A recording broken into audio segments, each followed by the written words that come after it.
Oke. Sugeng Rawuh Ibu Eko Purwanti untuk pendampingan laporan aktualisasinya. Silakan. Silakan untuk langsung share screen.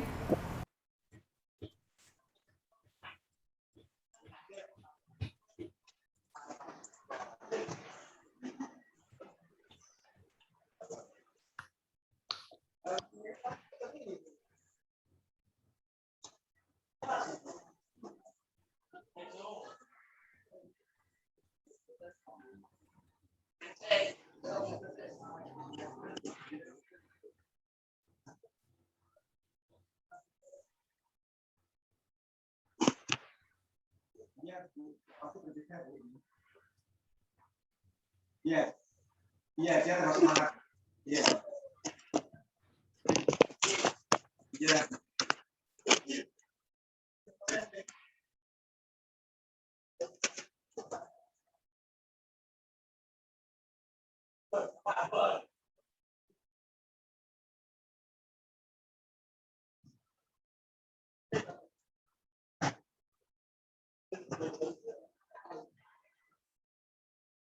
Suaranya kok nggak terdengar, Mas? Oke, belum. Saya mulai, Bu. Silakan, Mas Muhammad Murodi.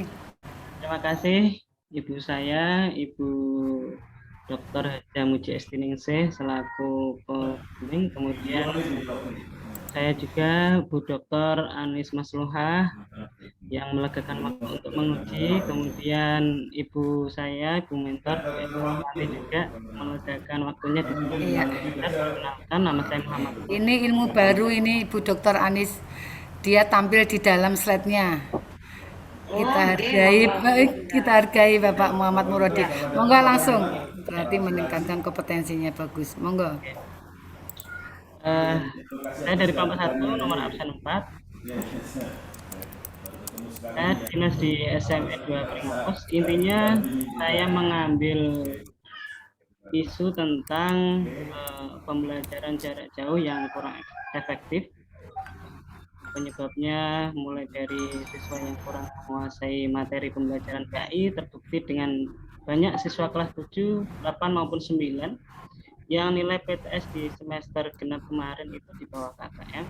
Kemudian kurangnya penguasaan keterampilan pada mapel PAI kelas 9 yang terlihat saat ujian praktek tidak bisa melakukan wudhu.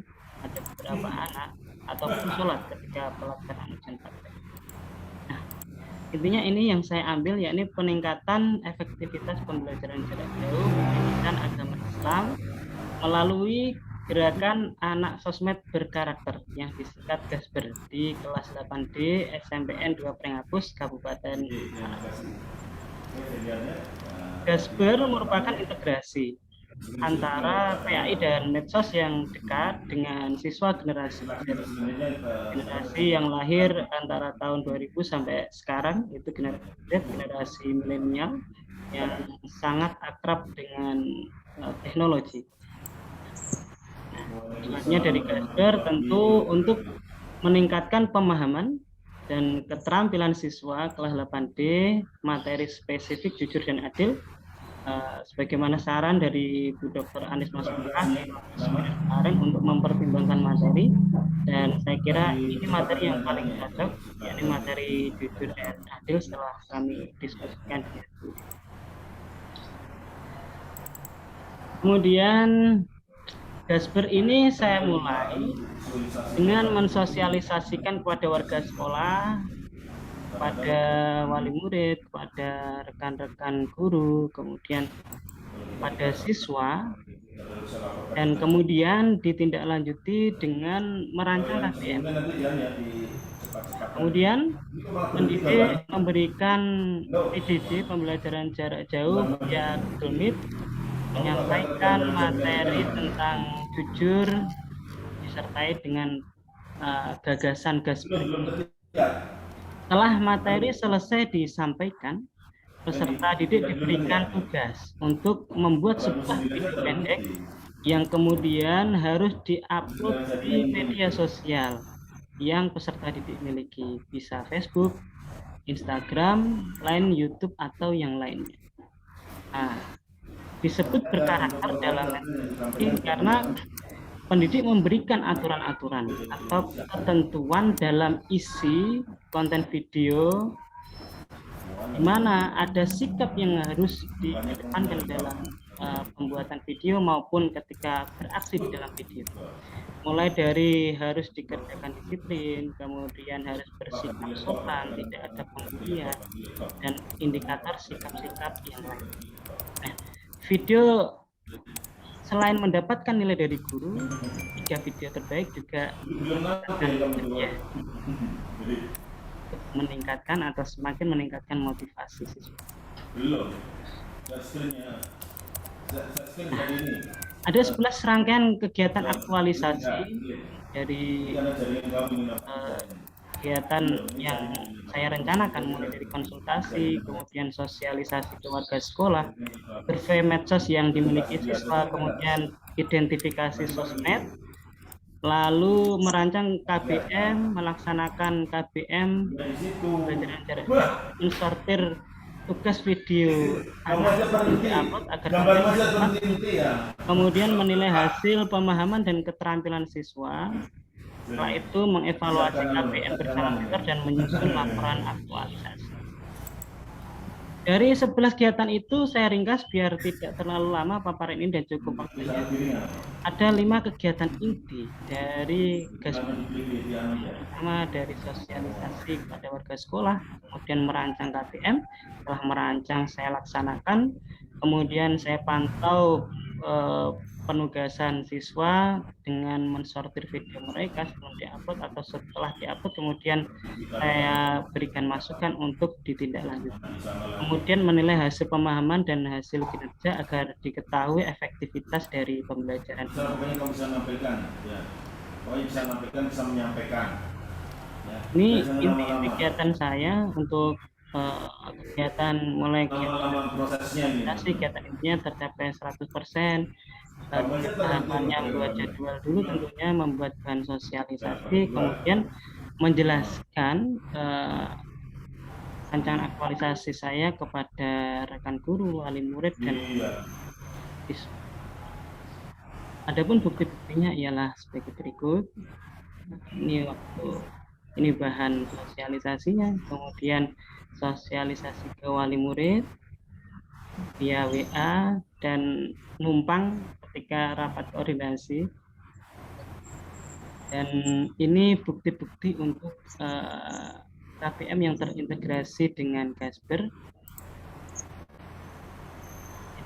Kemudian waktu PJJ menggunakan perangkat, dan inti dari kegiatan PJJ ini saya memberikan penekanan kepada siswa untuk membuat video pendek dengan ketentuan sebagai berikut ini, seperti ya tadi materinya jujur dan adil, kemudian ada deadline sebagai indikator kedisiplinan, kemudian nanti siswa mengirim linknya via form, dan ada ketentuan untuk menyertakan nama lengkap dan nomor absen di bawah atau mengisi di form.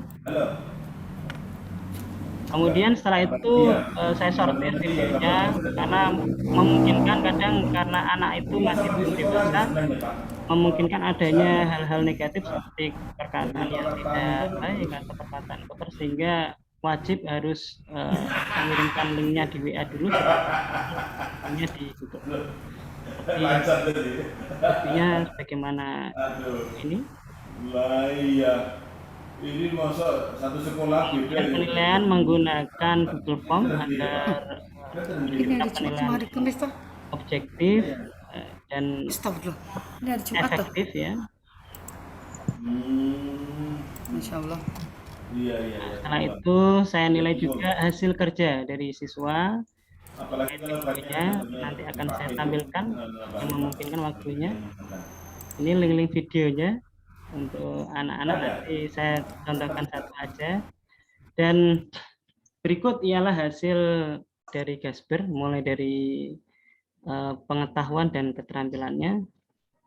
yang mana di sini sudah saya analisis bahwa sebelum tindakan dan setelah tindakan, dari sebelum tindakan jumlah siswa yang di atas KKM itu hanya 9, kemudian meningkat menjadi satu kelas 36 atau 100%.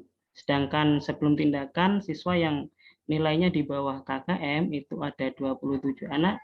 Setelah tindakan aktualisasi ini dengan disertai gerakan Gasper ini tidak ada nilai anak yang di bawah KKM.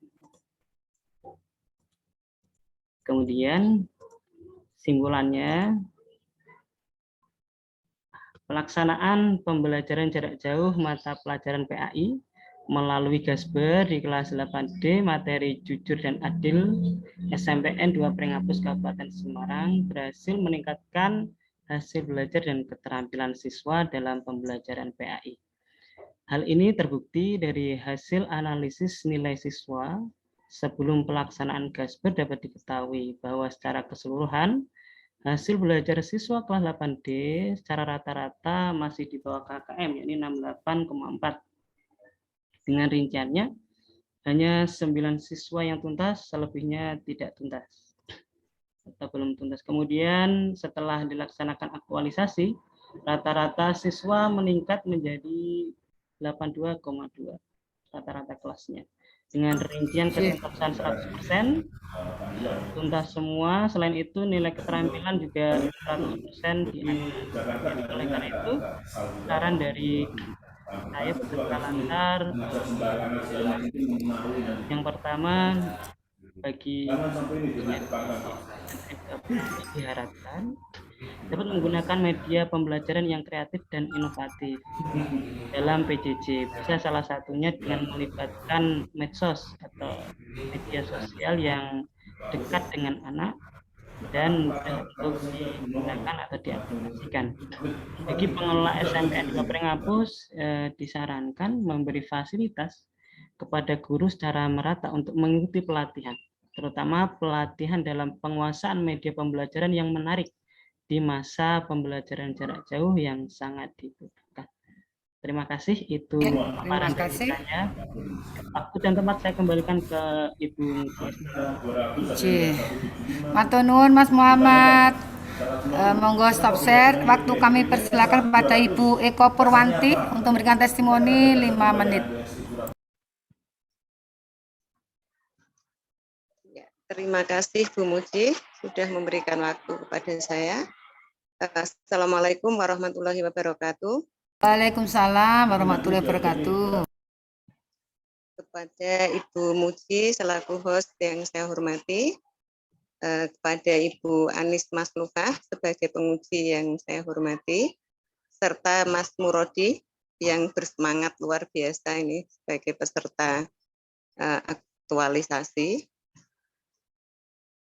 Sedikit yang saya sampaikan mengenai pelaksanaan aktualisasi yang sudah dilakukan oleh Mas Muhammad Murodi, Ibu. Dia adalah seorang calon teknik sipil yang sangat bersemangat. Saya sangat mendukung kegiatan yang dilakukan karena apa? Selama pandemi memang pembelajaran jarak jauh di sekolah kami itu kurang efektif atau dikatakan ya sangat kurang efektivitasnya. Hal itu disebabkan karena partisipasi peserta didik saat pembelajaran sendiri sangat rendah. Ketika meeting kelas juga kurang dari 50% peserta yang masuk meet, misalnya seperti itu. Juga pengumpulan tugas-tugas harian atau penilaian itu sering sekali terlambat. Nah, untuk mengatasi hal itu tentu dibutuhkan inovasi-inovasi yang memanfaatkan IT ya, seperti yang sudah dilakukan oleh Mas Murodi ini. Dia mengambil sosial media sebagai media pembelajaran itu sangat pas sekali dengan situasi sekarang, di mana anak-anak tidak bisa bertatap muka dengan Bapak Ibu guru, kemudian mereka juga memanfaatkan gadget. Pemanfaatan sosmed sendiri memang sudah sangat luas di kalangan anak-anak, Ibu. Jadi dengan gerakan anak sosmed berkarakter ini diharapkan bisa meningkatkan efektivitas pembelajaran di sekolah kami. Nah, ini juga sebagai salah satu upaya untuk mengatasi sisi negatif dari pemanfaatan gadget itu sendiri, Bu. Mengingat anak-anak pegang gadget, cenderung yang dilakukan adalah chattingan sama teman atau main game online yang sampai mereka tidak mengenal batas waktu begitu. Jadi dengan gerakan Mas Murodi ini diharapkan pembelajaran bisa berlangsung lebih efektif. Dan dari hasil tadi juga menunjukkan pencapaian efektivitas yang sangat tinggi. Itu ditunjukkan dengan hasil belajarnya yang dari rata-rata 68 bisa meningkat sampai menjadi 8,2. Jadi sebagai mentor, saya sangat mendukung inovasi yang dilakukan oleh Mas Murodi. Mudah-mudahan nanti bisa menginspirasi Bapak Ibu guru yang lain untuk melakukan inovasi-inovasi pemanfaatan gadget terutama dalam pembelajaran jarak jauh ini sehingga keberhasilan belajar di sekolah kami bisa meningkat semuanya. Itu harapan kami. Demikian Ibu Ani dan Ibu Muji. Ini hanya sekilas dukungan dari saya selaku mentornya Mas Odi.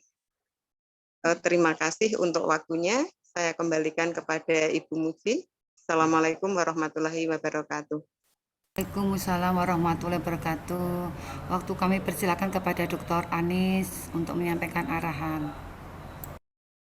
Baik, matur nuwun, terima kasih Bu Dr. Muji SD Dengsem. Selamat Mas Murodi, kamu jagoanku nak memang dari awal. Jadi Bu Coach, ini sudah saya lingkari beneran loh Bu Coach, namanya Bu Coach, saya tulis dengan lingkaran itu nomor kemarin itu presentasi nomor 4 ya kan. Saya lingkari terus saya tulis ini le. Bagus. Wes aku gak ate komen nek ngono wis top Marco top, selamat ya. Adik selamat, Ibu mentor selamat. Ibu Terima Coach, kasih. Anda luar biasa. Bu Ani. Satu pesan saya untuk Mas Murodi, satu. Jangan sombong ya nak, tetap membumi. Kamu tetaplah jadi orang baik ya. Amin. Ilmumu akan mengantarkan kamu ke surga. Amin. Tapi kalau kamu jahat sama orang, interi orang, ilmumu akan menjadi sandungan buatmu masuk surga. Iya. Tetap jadi baik hati, tetap jadi adikku yang luar biasa. Hebat. Terima kasih. Ya, terima kasih Dr. Anis Saya atas kembalikan, apresiasinya. Ibu. Monggo, Nggih, monggo, matur Bunda. nuwun. Ya, semoga Mas Muhammad Murodi benar-benar mengingat nasihatnya Dr. Anis untuk dibawa selama-lamanya karena itu nasihat yang sangat mulia dan sangat bagus sekali. Monggo closing statement Mas Muhammad Murodi untuk Ibu penguji dan mentor. Closing statement yakni saya mengucapkan terima kasih untuk bimbingan selama latsar ini terutama Ibu Dr. Muji Estiningsih yang ilmunya sangat luar biasa. Saya banyak belajar ilmu editing, ilmu menulis, juga ibu mentor saya yang sangat teliti dalam memberikan bimbingan, memberikan koreksi. Juga terima kasih atas dukungannya yang luar biasa dan koreksinya Bu Dr. Anis Masluhah, sehingga laporan aktualisasi saya bisa maksimal. Dan akhirnya semoga kegiatan seperti ini bisa senantiasa menginspirasi dan menelurkan inovasi-inovasi di seluruh bidang pelayanan publik. Nggih, siap. Ya, matur nuwun Mas Muhammad Murodi. Saya selaku pembimbing tentunya mohon maaf lahir batin ya Mas jika selama hubungan banyak kata-kata Ibu yang salah. Tentunya semuanya untuk mensupport Mas Murodi dan Ibu Eko Purwanti matur nuwun sangat dan kita jumpa lagi dalam keadaan bahagia. Monggo kami aturaken selamat berkarya dan silakan untuk live. Good job. Terima kasih Bu.